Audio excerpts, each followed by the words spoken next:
Ayun nga, how many days I'm here at sa ilog dahil naramdam nga namin ang init ng mundo. Maliligo nga tayo sa ilog ngayon. But wait, hi guys mga kapatid sa buhay ng social media, it's me again Edo, and for today's video, I'm back! Para i-share ang aking araw, so for today's video nga ay 7:30 ng umaga, naglalakad ako papunta sa simbahan ngayon. Today is Sunday. Dahil kailangan din po natin magsimba para magpasalamat sa mga blessings na ating natatanggap sa araw-araw.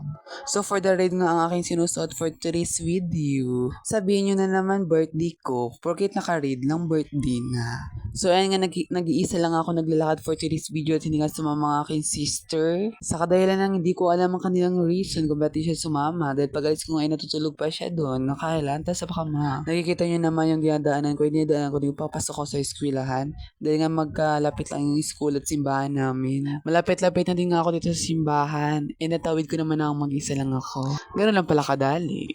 May mga bagay talaga tayong kinatatakutan na kailangan nating harapan para malalaman natin talaga kung kaya natin ba o hindi. So for today's video nga is how many walking ang aking naatapakang lupa at ano pa dyan. Thank God. I am here na nga sa simbahan ng Santa Monica Parish. Naglalate nga ako ng konti. Pagpasok ko ay nagsisimula na pero hindi pa rin naman ganong late. Sorry nga guys, hindi po ako makaka-video ng maayos dito sa loob ng simbahan dahil nga po kailangan natin mag-focus sa mga sinasabi ni Father. Dahil nagsimba-simba ka, wala ka rin namang natutunan sa mga pinagsasabi ni Father. Kaya kailangan mo talaga mag-focus. Pero may matutunan ka talaga. So fast forward nga mga be at napag-isipan nga namin mag-ilog dahil ramdam nga po namin ang init ng panahon. By the way nga guys, ikikwento ko lang ang totoong nangyari. Ngayon nga po ay napag-isipan namin mag-practice sana. Ang kaso, napakaliit na nga pumunta. E di masayang lang namin ang oras namin doon. Ganun lang kami kaliit tapos kami lang ang gagawa. Eh, napaka-unfair naman. So, ayun na nga, nagsakay na kami ng cab. Eh, nakikita nyo pala nga ba, nagta-trouble pa lang kami, nakikita nyo na magagandang view. Ang totoo nga, hindi na sana ako magsama sa kanila.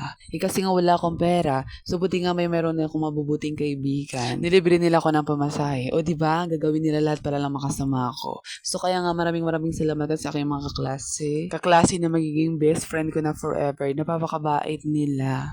Kung ano meron sila, sinishare nila sa iba, hindi nila sinasarili. Maraming salamat sa inyong mga bibi ko. More blessings to come sa inyong buhay. Always happy and mabuhay kayo hanggat gusto nyo. Charis. So, ayun nga, at nandito na nga po tayo sa Barangay Irawan. Nandito nga po tayo sa Barangay Acacia. Inakita nyo naman ang lalaki ng mga Acacia dito. Akala ko nga pagbaba sa cab, ando na nga yung ilog kagad.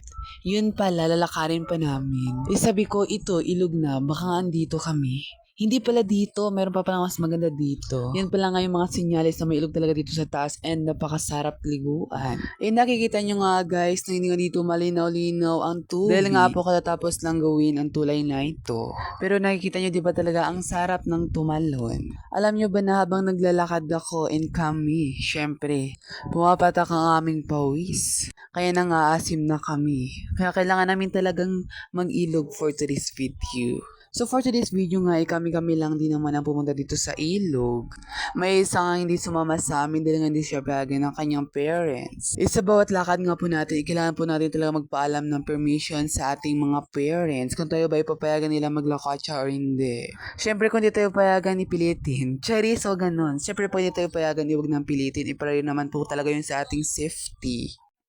Kaya sundin talaga yung mga payo ng ating mga parents. Ang payo ng ating mga parents ay napakahalaga.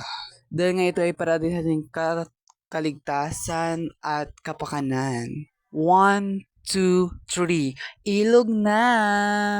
Ayan nga guys, pagkakita ko, napakaraming tao. Kasi nga, alam nyo guys, dahil marami nga ditong tao, dahil nga ito po ay libre lang, walang bayad. Walang entrance fee. Pamasahe lang ang iisipin mo. Imura lang din naman ang pamasahe.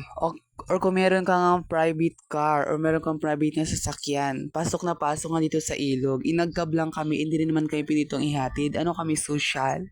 Nakikita nyo naman, no? Parang kapiesta dito sa ilog na to. Napakadaming tao, ramdam na ramdam talagang init ng panahon sa araw na ito. Kaya nga nila ako dinala dito para maligo daw. And first time ko lang din naman sa ilog na ito. Yun pala, hindi rin ako makakaligo. Dahil nga wala akong dalang damit. Napakasayang naman ang time. Kasi biglaan din naman ang kanilang plano na pupunta daw tayo sa ilog. Pero ganoon talaga ang buhay. Pag hindi pinaghandaan, natutuloy. Pag pinaghandaan, di natutuloy. Kaya mas maganda talaga on the spot plan. At ayan nga, at nakikita niyo yung napakasarap liguan. Parang gusto ko nang inuman ng tubig.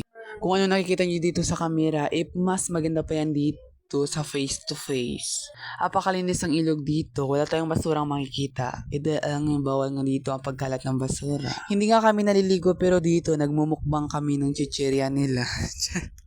Chichirya lang ang habol. So for today's video nga ay nagtimpas ako ng aking mga kaklase. Dahil nga maghapon at ilang oras lang din naman ang aming itutuon sa ilog na ito. Ako ito nag-iisip kung lalangoy ba o hindi. Kasi nga wala talagang damit ako. Kung may sarili kami sasakyan, okay lang na maligo. Kahit basa ako na nagta-trouble, okay lang. May mga kasamaan tayo sa kabi, baka silang mabasa. Pero ayan nga, gumagawa lang ako ng content for today's video. Nanonood lang ako sa kanila. Kung masaya na sila, masaya na din ako. Charis. Kaya nga ayan, naliligo na nga sila and kami dito nalulungkot dahil nga hindi kayo makaligo dahil wala nga kaming damit. Kaya nga sa mga gustong pumunta dito, pumunta na nga po kayo dito sa Sitio Acacia Barangay Irawan. Napakalibre lang po. Walang entrance fee, kundi pamasahe lang nga yung kakailangan na yung papunta dito. And syempre, magdala ka din ng sarili mong food. Hanggang dito nga lang po. Bye-bye!